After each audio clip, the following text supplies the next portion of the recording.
But while we're on news, we won't talk about Charlotte quite yet. We'll talk about Liv Morgan was arrested for driving with weed in Florida, and that's super dumb. And yeah, it sucks for her.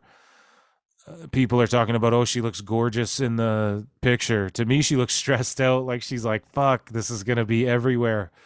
But also, don't sweat it, girl. It just highlights once again, like, okay, now if here's the thing: in Canada, you can't be driving with weed in your car.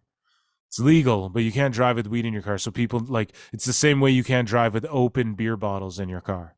So if you buy weed from the dispensary, it better, and it's in your car, it better be fucking sealed, right? And if they smell weed in the car, they're gonna search and shit, right? Because they treat it like a DUI. Now that's fair. I think that's a good trade. Okay, we have to have it legal. Now there are studies that show people are one of two things. They're either way more alert when they're stoned and driving, or they're way shittier when they're stoned and driving.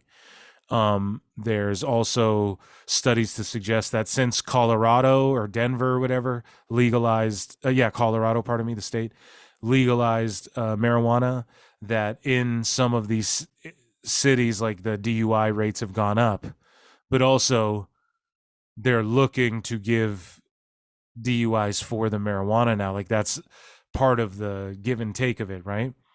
And so it makes sense, but it's fucked that you throw her in prison, like, it's just weed. Like, it's not, and anyone who smoked weed and drove knows that it's not the same as drinking and driving, like, not even close. Like, for the vast majority, I would say, from my experiences, just knowing people and living in Canada, right? Like, people get baked. So shout out Liv Morgan, and I'm sorry you're going through this. And the reports are coming out, there's absolutely no heat on Liv Morgan, apparently, which, why would there be? They did a whole 420 bro, Matt Riddle bro. Randy Orton was just on TV with Jelly Roll going, ooh, that's stank. What's that stanky smell? He's talking about, that kush kush. So, hey, shout out Liv Morgan. I just like her even more now. So in other news, I guess, and I hate, like, I do this segment and it's my favorite thing to do on the show. And when I clip it, it gets the most hits and everything. So I love it, especially now because we're YouTube fucking partner, man. I know y'all see the ads on there, and that shit is, that's a great way to support, is just get in the videos, click like, hit the subscribe, Pro Wrestle Times, Pro Wrestle Clips. You guys already know. But people go, oh, what are you fucking pretending to report the news? Bro, I'm just, if it happens in wrestling, I talk about, like, I'm not a goddamn dirt sheet. I really wish people would listen to the full show instead of get triggered by clips. But most of you motherfuckers know what's up. Obviously, you're not so stupid that you can't comprehend these things. But, and what I'm doing here. But anyways, Jey Uso had Yeet taken away from him. Yeet. And I really need a Yeet for the soundboard. But he had Yeet taken away from him by some indie wrestler. And I said it earlier on in the show, Stephen Pinu represented Jey Uso, or pardon me, he not only represented CM Punk in the whole AEW debacle, but, and Ace Steel as well, but he represented the guy who cease and desisted WWE against Jey Uso. Now, I don't have the clip pulled up of his appearance on this podcast here. I can't remember what the podcast is even called, but sorry, shout you guys out. But Stephen Pinu was on there. I just watched it last night, and he talked about how he represented Punk a little bit, but he talked more about how he sent the cease and desist to WWE to get them to stop doing Yeet, because he had represented this wrestler, Casey Williams or some shit. Sorry, I don't remember your name either. I'm botching.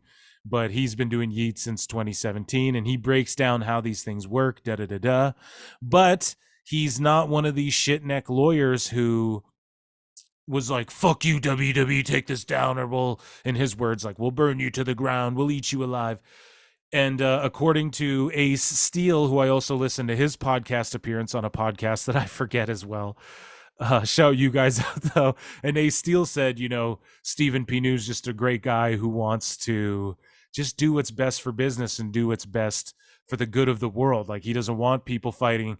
And Stephen Pinu said as well, he's like, I'm not one of these lawyers who gets paid per hour, win or lose, He's like, what kind of deal is that? Stephen Pinu says, I'm a motherfucker who I get 30 or 40% of whatever if I win, So he's on the side of good, folks. And shout out Stephen Pinu. But he sent the cease and desist on behalf of the indie wrestler.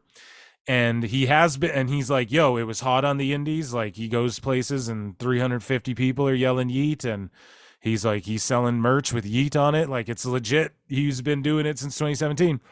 So when Jey Uso first said yeet on the air, he got Stephen Pinu got a call from the indie guy, and I'm so sorry, I forget you. I mean, no disrespect by it whatsoever. And he says, what are we going to do about this? And Stephen Pinu goes, let's just play it out. Let's just see like how far they let him take it, right? It's not a big deal. And then Jay, he's wearing shirts with it, and he's yeet, yeet, yeet. And so he sends the cease and desist, and it was very nice. Like, hey, would you please stop doing this? This guy owns it since 2017. We have first rights. He explains, breaks down this, puts everyone on game, Stephen Pinu does, and explains like the difference, like how you own a trademark versus like someone can trademark something, but if you have first rights on it, then that's why like Arn Anderson owns the Four Horsemen, right? Because even though Flair was the leader of the group and everything, pushed it the furthest, like Arn is the guy who first said we're the Four Horsemen and did the four and all that shit. So he had first right IP on that or whatever. So anyways, so WWE hit him up and they blurted out because they didn't get back to him till like that evening, or he didn't get back to them or whatever, and they worked out a deal. And WWE at the very tip top, Stephen Pinu said, at the top of the company, it was very appreciated that he didn't come in like an aggro asshole and just said, hey, let's work something out. And they worked out a deal, and now Stephen Pinu is encouraging everybody to please go and buy the Jey Uso YEET t-shirts. Yeah. Dummy. Yeah. And everybody go and purchase that. And he encourages Jay to use yeet out there as much as he can. And I'm telling you, WWE lawyers and Stephen Pinu, they could get a fly out of a spider web. And yeah, man, shout out Jey Uso, and he gets to keep using yeet, and shout out Stephen Pinu. And just good work, man. It's what's best for business. And shout out that indie dude. I forget your name, and I apologize, but you're going to be making probably a good chunk of change in perpetuity for the rest of your goddamn life, as long as yeet's on that on that merch, and you have the piece of paper. Either it's a settled thing where they paid you off, but I think that would be public or something, or there's a little royalty deal attached where Jay gets paid for the shirts, WWE gets paid for the shirts, but also I'm sure this guy and Stephen Pinu get, even if it's $1 a shirt or 50 cents per shirt, dude, I would take that hands fucking down to work along with WWE, and there's no heat there, so shout them all out.